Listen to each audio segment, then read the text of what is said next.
Good morning, everyone. Good morning, good morning, good morning. And welcome to the Kentucky Book Festival UK main stage. My name is Maya Barber, and I'm a sophomore at UK studying vocal performance. Our first guest, a native of Edgewood, Kentucky, was the first female Marine to fly a combat mission in an FA 18. Her childhood was shaped by love of country, baseball, and from the age of 12, a fascination with fighter jets. Please welcome Amy McGrath. Oh, our next guest spent more than 26 years as a special agent with the FBI. And today she recounts some of the global experiences that shaped her life. Please welcome Kathy Stearman.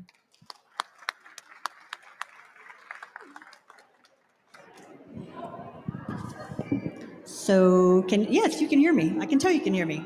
Um, so Amy is going to let me ask the first question, and I think you all are going to love it. But first of all, I just want to say to you, Amy, thank you for everything that you've done for our country, for your service, and for all that you've done for young women who follow you, and all those little girls who can look at Amy and not ask the question, will I be able to do that? Will I be able to fly that FA 18? Those little girls can say, no, I can do that. And that's because of Amy. So give her a big hand for that. Okay. Thank you. So, my first question is this. For me, and for I would say most people in this room, we are never going to fly an FA 18, right? Probably the closest we're ever going to come is watching the new Tom Cruise movie where he's not really flying the plane. So I really want to know, and Amy touched on this a little bit in her book about what it's like to fly an FA 18. But I want to know more. I want to know how that feels viscerally. Did it feel like you just want to like scream and you want to vomit? Does your stomach want to just come out of your throat? Tell us what it's like. I want to know. All right. Well, first of all, thank you for that kind introduction. And before I get into telling everybody about what it's like to fly an F 18, I want to say something very briefly about Kathy, okay?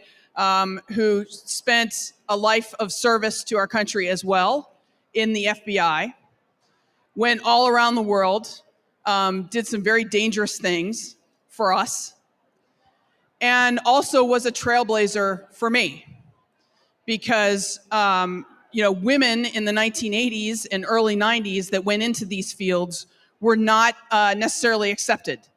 And Kathy, when you read her book, you will see just how hard it was for her.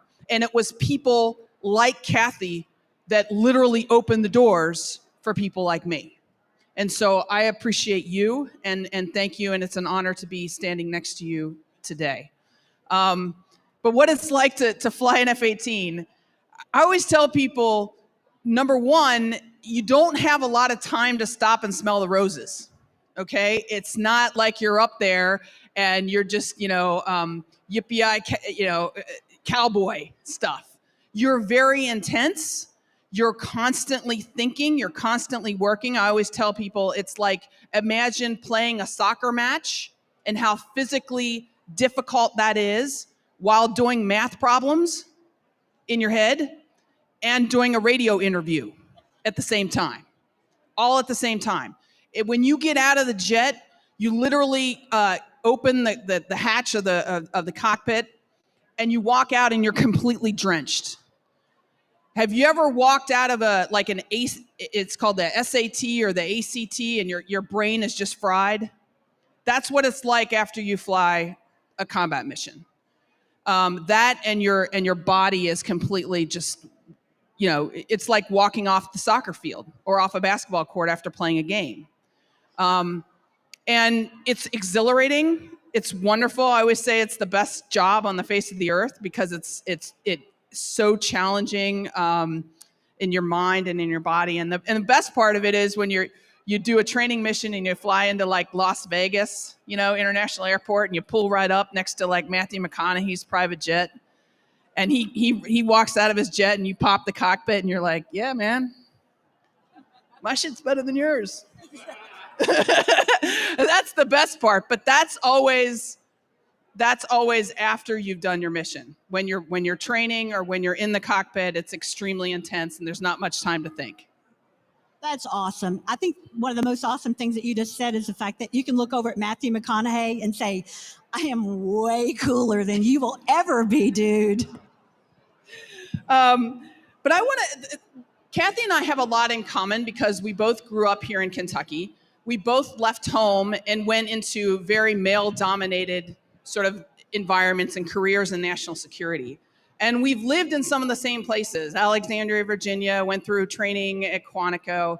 But we both had this dream at a very young age. And I wanted to ask you, because you talk about it a little bit in your book, how did that come about? You sort of knew that while you sort of like Kentucky, you knew deep down you wanted something else. Can you talk about that?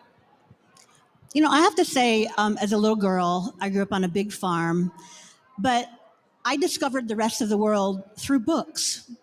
And to me, books are everything. I mean, here we are in this magnificent bookstore.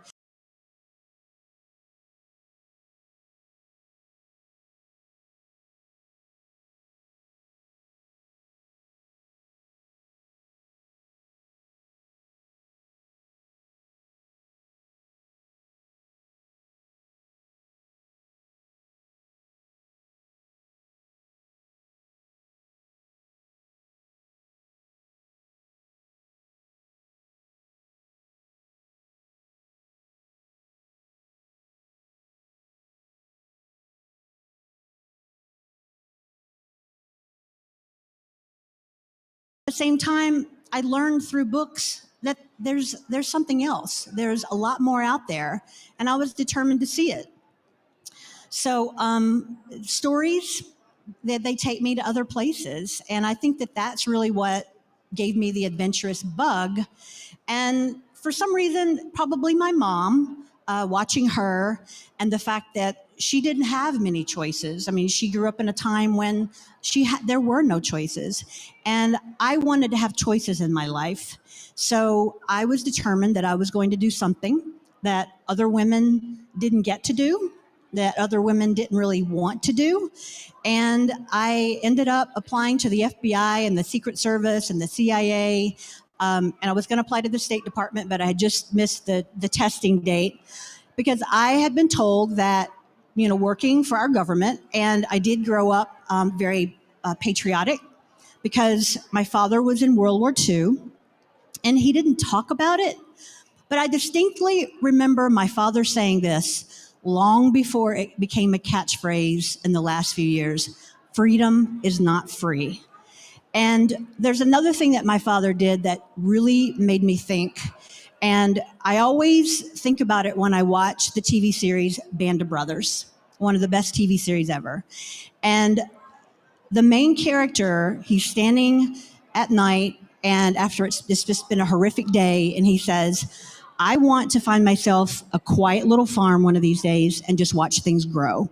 And it hit me so hard because my father said that same thing once when I was, I said, Daddy, why didn't you stay in Hawaii after the war, which is where he was stationed? He goes, I wanted to find a quiet place where I could watch things grow.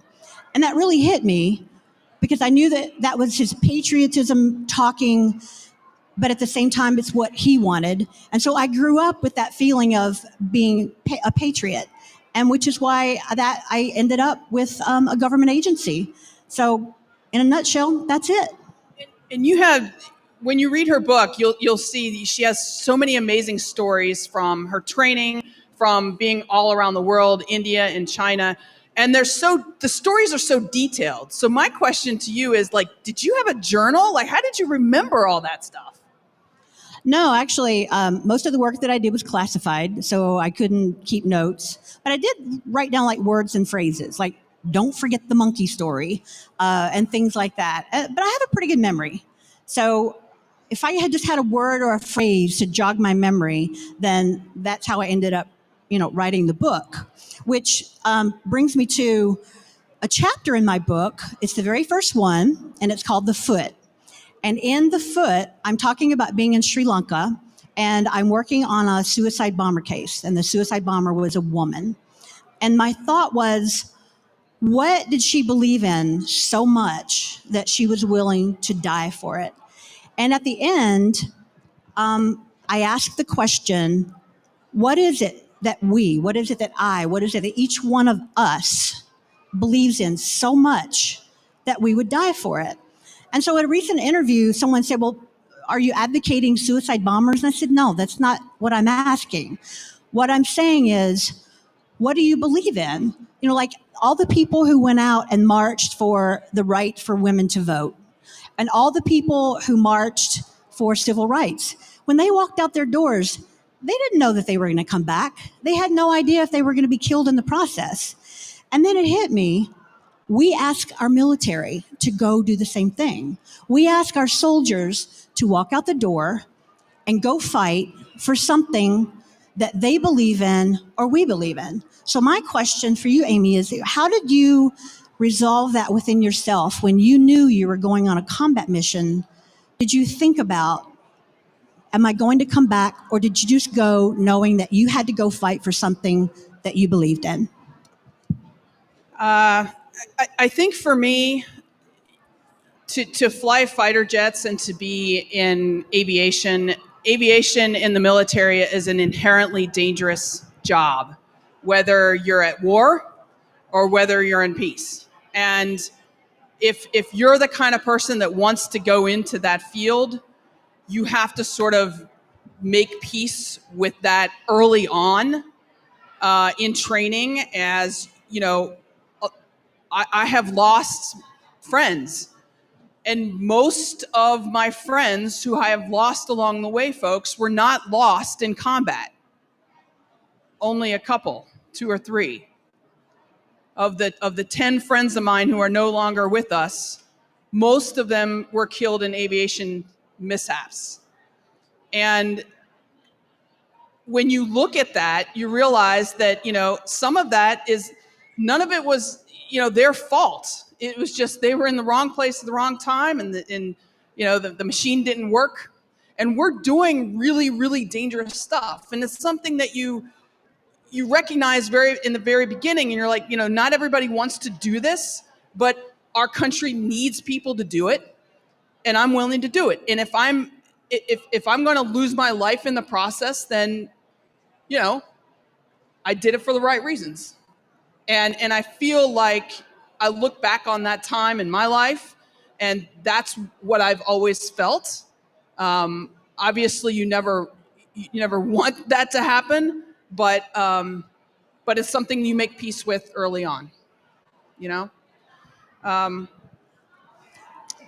wanted to ask you a little bit about your training, because I alluded to it at the beginning when we first spoke, that you were going through training in a very male-dominated environment in the late 1980s.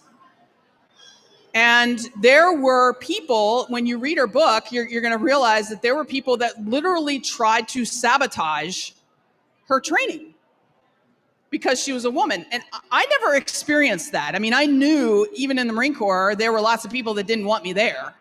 But I can't ever say that somebody actually tried to sabotage my training, actually tried to make me fail. And I was wondering if you could talk about that. And the reason I bring that up is because I feel like there's even a difference in one decade. Because I went through training in the 1990s. Kathy went through training in the 1980s. And even having one decade more of integration of women into some of these fields, I believe, you may disagree, but I believe has actually changed some of how our federal agencies have worked, because things were better. And I actually think things are better now for women than they were in the 80s and 90s. So I just wanted, if you could reflect on that. The chapter that Amy's talking about is my first experience in the FBI was my firearms instructor at Quantico. He changed the sights on my gun so that I couldn't hit the target. And I knew what he had done. I mean, I grew up in Kentucky. And I kept telling him that my sights were off. And he's like, no, Stearman, you just can't shoot. You might as well just leave, walk out now. And so being from Kentucky, I knew all about Kentucky windage. And with that and the help of a West Virginia state trooper who stood behind me and told me where all my shots were going, I was able to get through it. But that was my first experience in the FBI. And I think over the years, the FBI has evolved to a certain extent. But unfortunately, one of the things that made me realize that when I was writing this book that I was on the right path was I saw in the New York Times where there were 15 or 16 women who had filed a lawsuit. This was in 2019, had filed a lawsuit against the FBI because their firearms instructors at Quantico were trying to sabotage their training. 2019. So I thought to myself, has it changed? Really? I mean, has it? Yes, there are more women in leadership positions, but I think that there's, in the FBI, it's still inherently male dominated. And, I think that unfortunately a lot of the negative media that the FBI is getting is warranted, especially when it comes to those young women, those young gymnasts who went to the FBI to talk about their sexual assault, and they were ignored. I personally think, and this is just my opinion, it's not the opinion of the FBI, they were ignored because they were young women.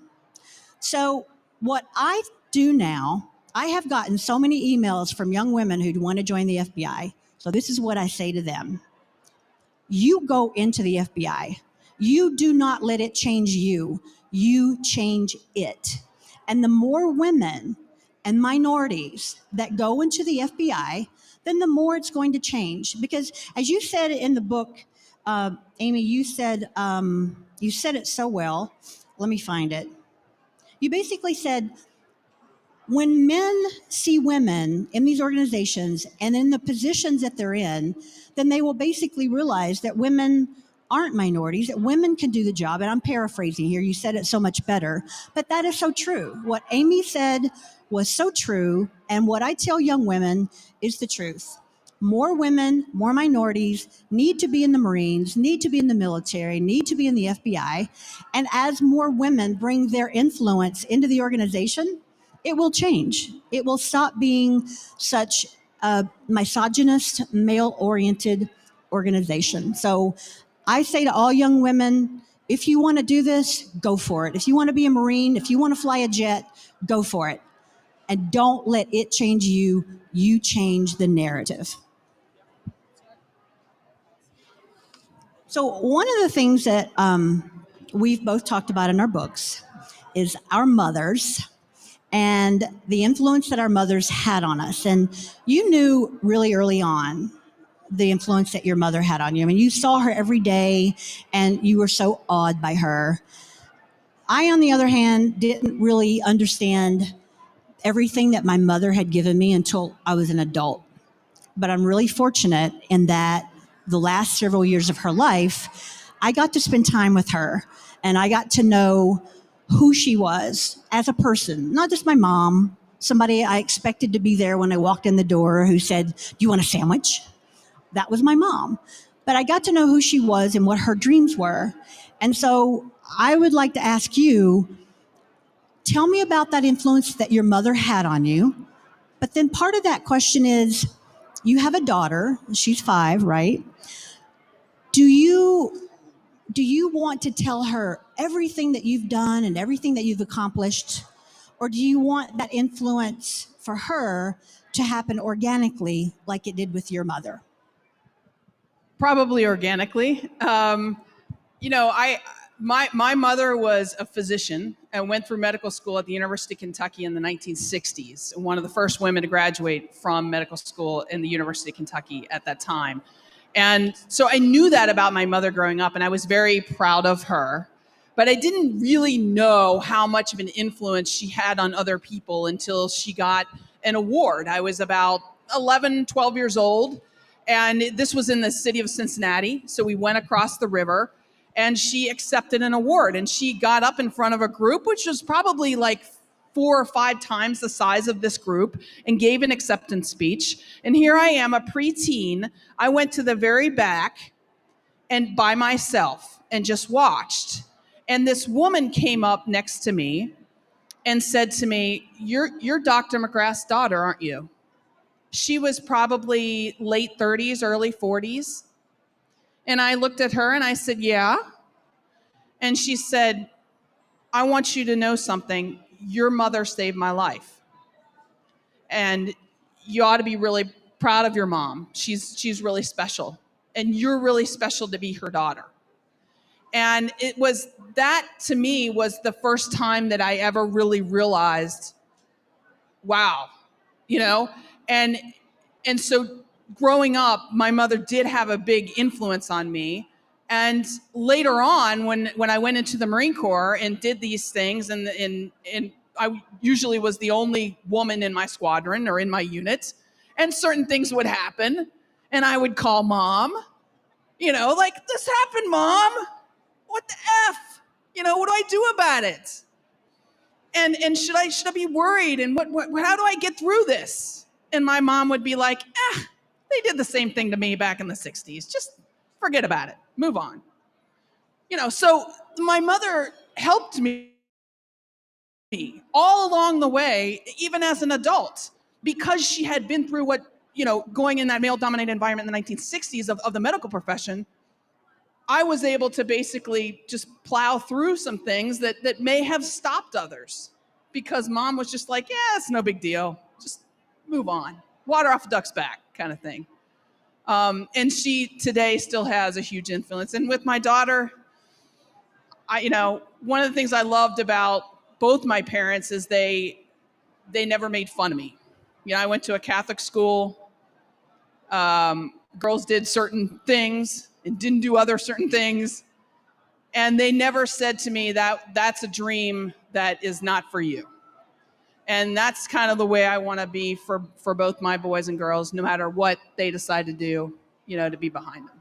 So I want to get into some good hard questions in a little bit, but I have just a couple technical ones, because if you guys are like me, when I read Kathy's book, the first thing that I thought was, FBI?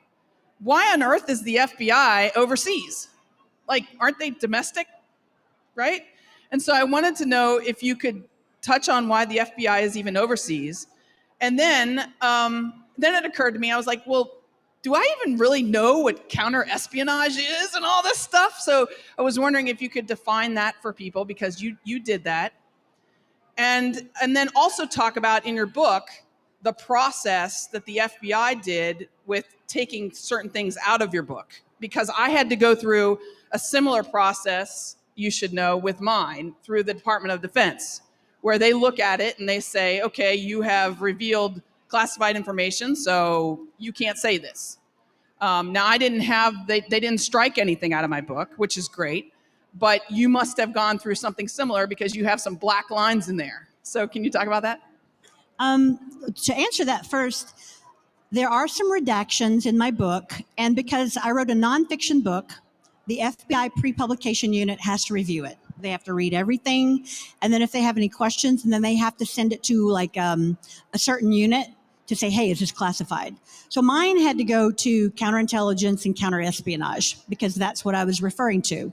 So the things that have been marked out of my book aren't classified. They said that to me. They're like, look, it's not classified, but the general public doesn't necessarily need to know it. And some of it I thought was just silly, because it's like, blank director David Petraeus, CIA director. It's like they marked out CIA. And I said, well, why are you doing that?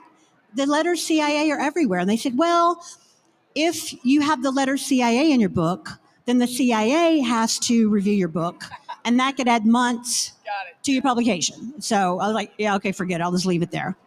But anyway, and I'll make this quick because it's a much longer answer. The FBI is overseas in over 70 offices. We are all based in the U.S. embassies throughout the world.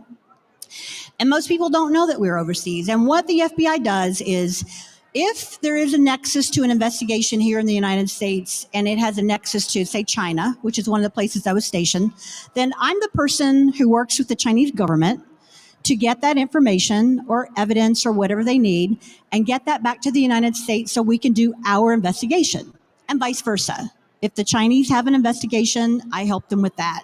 So the FBI, the legal attaché, who's the head of the office, that's generally what you're doing. It's more of a liaison position, although in some legat offices and in the ones I covered, if there is a case or a terrorist bombing, which happened in a couple of the places I covered, if the foreign government wants the FBI to help with their investigation, they make a formal request of me, and I go to the director of the FBI, and then if it is warranted, then we send people over to that country and we help them with their investigation.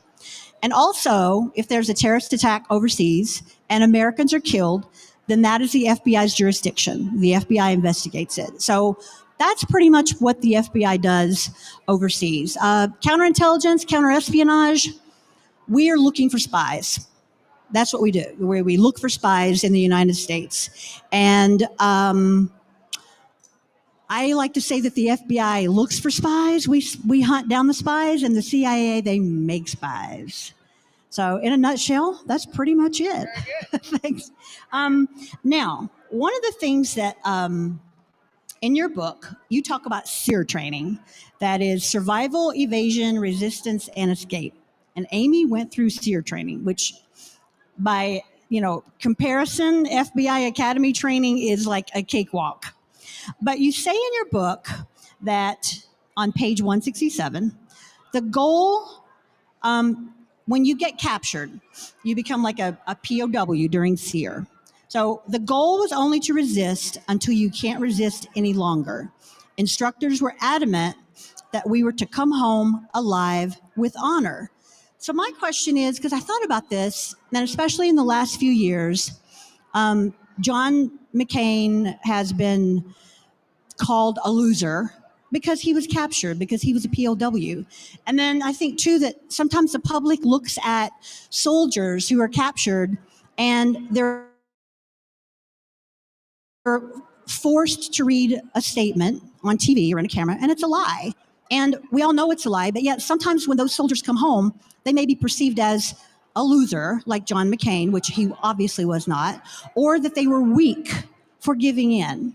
And so could you speak to that? Because I think the public really misunderstands this concept as to what a soldier is meant to do if they are captured. Sure. Well, first of all, if it's unfortunate enough that you are captured or shot down, that is not necessarily your fault. You are probably somebody who were just doing their job, and you were in the wrong place at the wrong time.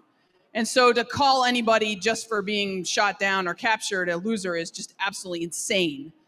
But I think one of the things that they train you to do in survival school as an American is it doesn't help our country once you're captured to die in captivity.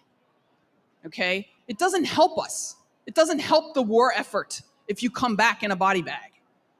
So the goal is to survive. Yes, you don't want to give away state secrets, but Uncle Sam doesn't want you to die. They want you to survive. You're not helping the war effort anymore. You're captured. So do what you can to survive. Do it with honor. And that means, you're not doing everything that the enemy wants you to do. But if the enemy is torturing you to the point where you will die, then survive.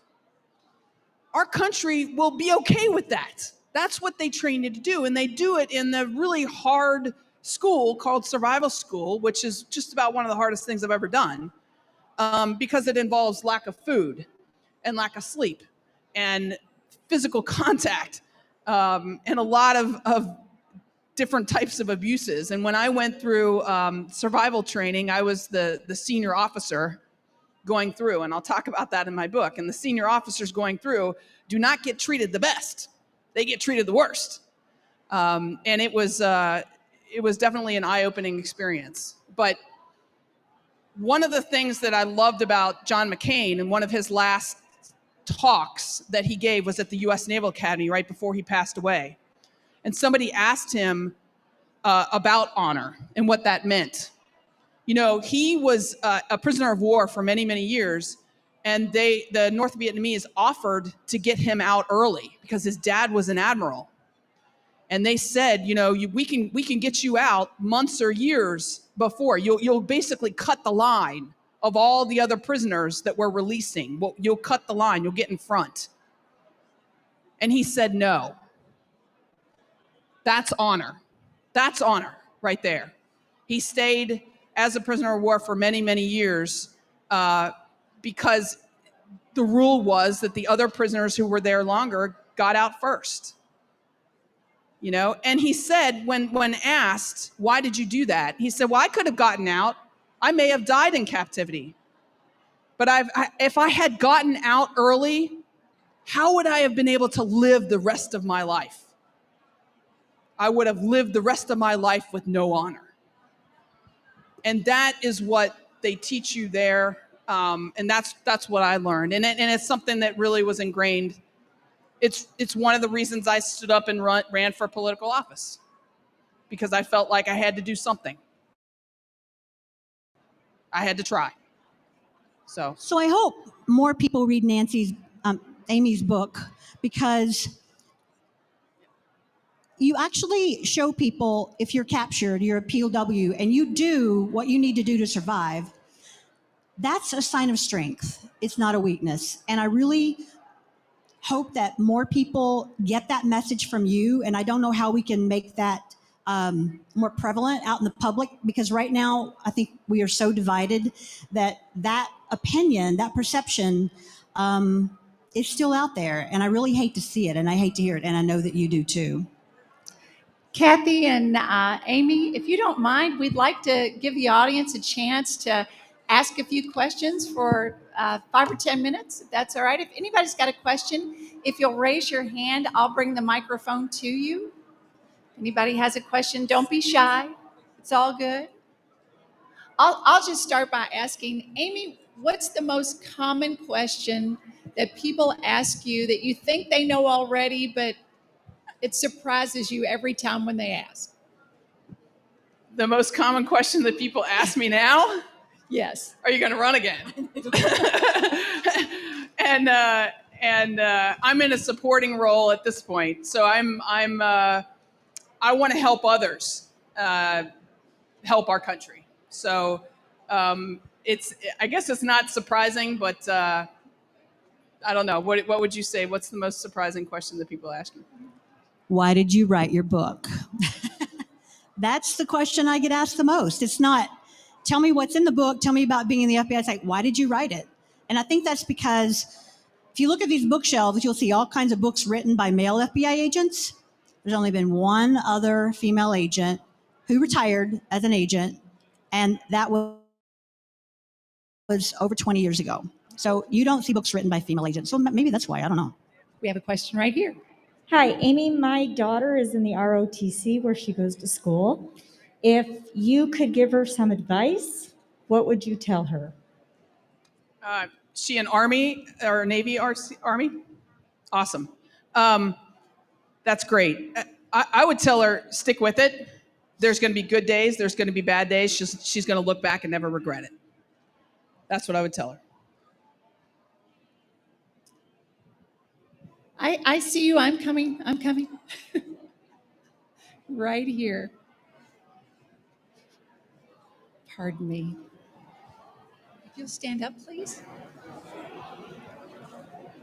So I've read your book, Kathy, and of course I love it. But I have a question. Why, and this is just piddly, but why do they call that position legat? It sounds like you have to be a lawyer. So can you explain that a little bit? That is a question that every legat has asked FBI headquarters since the legal attaché offices were open. The Department of Justice actually sends attachés over to embassies as well. And they are called the, I don't know, the DOJ attaché or something like that. And so the FBI said, well, when we send attachés over, they have to have a different name. So they came up with legal attaché, which makes no sense whatsoever, because it still sounds like and we are from the DOJ, but we're not from the same unit as the other attachés are from. And a lot of us legats, we actually went to headquarters and said, can we change the name? It confuses everybody. And then headquarters was like, nah, it's too much trouble. You're going to have to change this, change that paperwork. It's too much trouble, too much time, too much money. It'll take years, blah, blah, blah. So it's government efficiency at its best.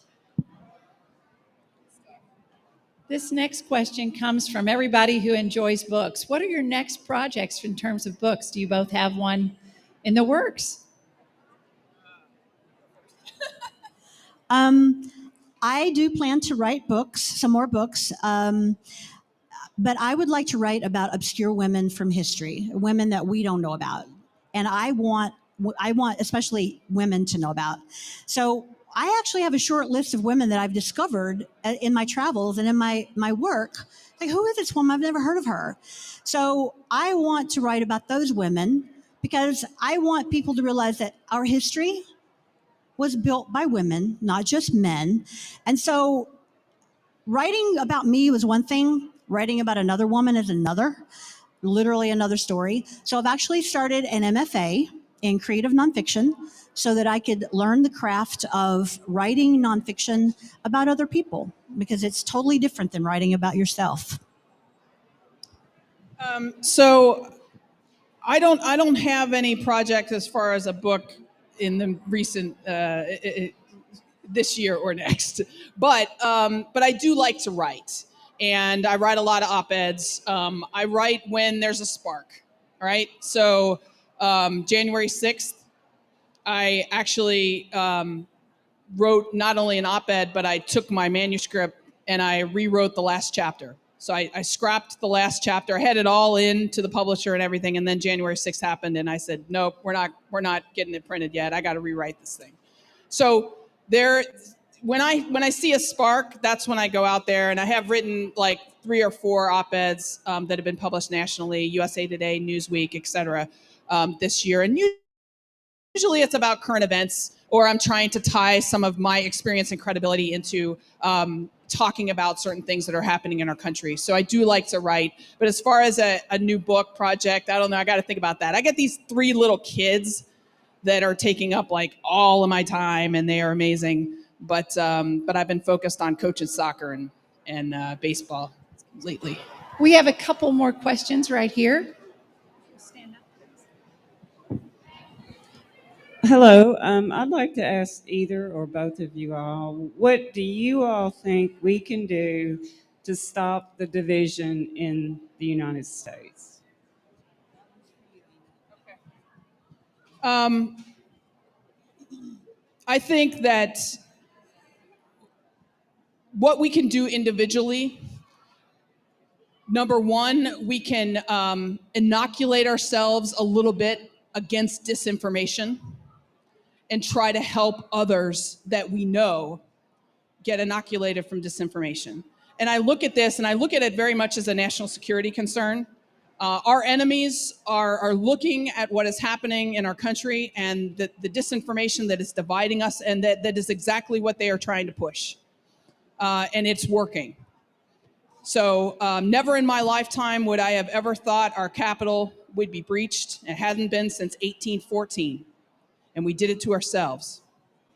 So I feel like that is something we can do. That and, everybody sort of wants to look at politics, and sometimes I do too, and want to raise up my hands and say, there's nothing I can do. I'm watching the news and it's all crazy. But there is something you can do, and that is not give up. And it's more than just voting. You love our country right now, you have to do more than just vote. You have to. And whether it is supporting a candidate that you like, that believes in the values that you have, maybe it's supporting somebody that's not here in this state. Maybe it's supporting someone else. Why is that so important? Because it's about our country. So I always try to tell people, you can't just sit this one out. If you're a patriotic American, you've got to stay involved and support in any way you can. That's what I would say. And I would like to add to what Amy said about this being a national security issue, and it is a national security issue. having lived and worked in China, and China has been my particular area of expertise for almost 30 years, while we are eating ourselves from within with our division, they are thrilled. The Chinese are quietly going around the world, and they are getting allies, and they are buying up raw materials, and they're loving the fact that we are destroying ourselves from within. So that's what we have to stop. It's a national security issue, and instead of fighting with each other and not trying to understand how the other person thinks across the aisle, we need to start understanding each other better and coming to some way that we can work together as a country again. Because if we don't, China's circling. And that, to me, is our biggest threat. So. Amy and Kathy, we have time for one more question.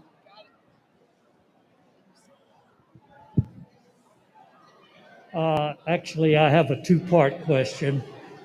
First part is, what was an example of where your trailblazing in your particular organizations, whether it was the military or the FBI, caused males to respect you as a result of your example?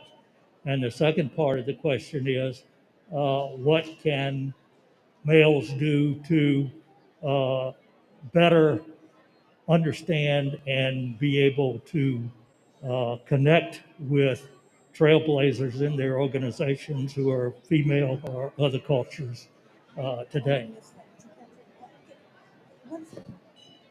Can you just repeat the first question again for us? Yes. What was an example of where males were able to recognize and perhaps better respond to females and perhaps other cultures as a result of your trailblazing example? Yeah. Okay. So the question was, give us some examples of when males were able to accept and respond to, you and your career. I can tell you that, and this isn't true for all women in the military, okay? But I had my experience in the military was fabulous.